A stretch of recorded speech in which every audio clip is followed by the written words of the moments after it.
સુરતમાં રોજેરોજ હત્યા સહિતના બનાવોમાં વધારો થઈ રહ્યો છે। ત્યાં સુરત ચોક બજાર પોલીસ મથકની હદમાં ભરીમાતા રોડ નહેરુનગર ઝૂંપડપટ્ટીમાં સસરાએ જમાઈની ચપ્પુના ઘા મારી હત્યા કરી દેતા સનસનાટી મચી જવા પામી છે।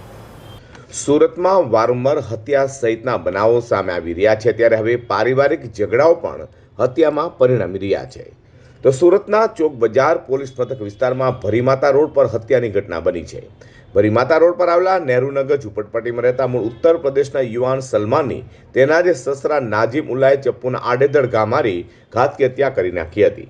તો બનાવની જાણ થતાં જ પોલીસ કાફલો પણ સ્થળે દોડી ગયો હતો અને લાશનો કબજો લઈ હત્યાનો ગુનો નોંધી તપાસ હાથ ધરી છે। ગઈકાલે ચોક બજાર પોલીસ સ્ટેશન વિસ્તારમાં આવેલ નહેરુનગર ઝૂંપડપટ્ટી છે, તેમાં સસરાએ પોતાના સગા જમાઈને ચપ્પુના ઘા વડે મારી દેવાનું કારણ જાણવા એવું મળ્યું કે જે જમાઈ છે એ એની વાઈફ જોડે અવારનવાર ઝઘડો કરતો હતો અને કૌટુંબિક કારણ હતું, તેના લીધે સસરાએ ઉશ્કેરાઈને જઈને જમાઈને ચપ્પુથી મારી દીધી છે અને માર્યા પછી તે ફરાર થઈ ગયેલા છે। તે પછી ચોક બજાર પોલીસની અલગ અલગ ટીમો બનાવવામાં આવેલી છે અને મોડી રાત્રે પોલીસની ટીમ સસરાની ધરપકડ કરી છે।